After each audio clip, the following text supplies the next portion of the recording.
We are halfway through the year. So we want to take a look at 2024 so far and give some of our thought. We are moving on from 2024 so far to a segment that's really grown in 2024. It's been a standout on our social media, transform numbers, and Dave had an interesting comparison that I thought kind of fit since they were both on the recent pay-per-view. Christian Cage, Adam Copeland. When you put this up, do you remember if it was better career? I was actually wondering that. I was hoping you had that information. We're going to say better career because when I looked at the two of them, different kind of careers. Adam Copeland, I would argue, they both came up at the same time, rose to prominence as a tag team. Adam Copeland became that star sooner and was a big star.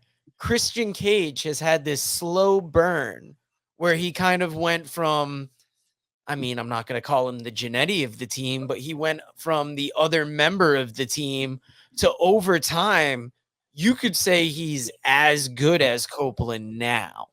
I'm gonna take on both of these real quick because I think it might have been better in the ring, but I'm gonna go both for a simple reason too. They're both different answers. Adam Copeland and Christian have had different types of success, but ultimately Copeland has headlined WrestleMania with The Undertaker, and he's had more world titles, being WWE. Yes, Christian did have the TNA and NWA World Champion.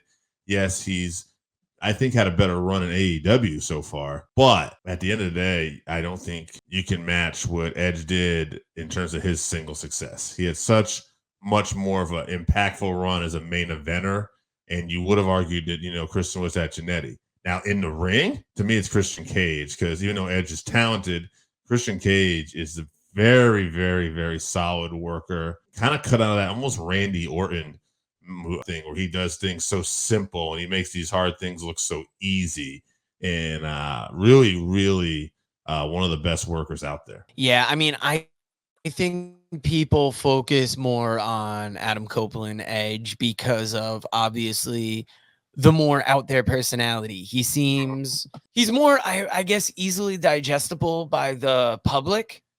For Christian, it's almost kind of like a dry humor with him. It's like you got to get used to Christian before you really become a fan of his. And I really didn't even settle in as a fan until this AEW run. I think if the WWE had featured Christian a little more, maybe in a higher spot, then it would have evened out a bit more and we would have thought of Christian in a different way. But I mean, yeah, when you put anybody against Adam Copeland, it's going to be hard for them to compare. Yeah, tremendous success by Copeland in his career for sure.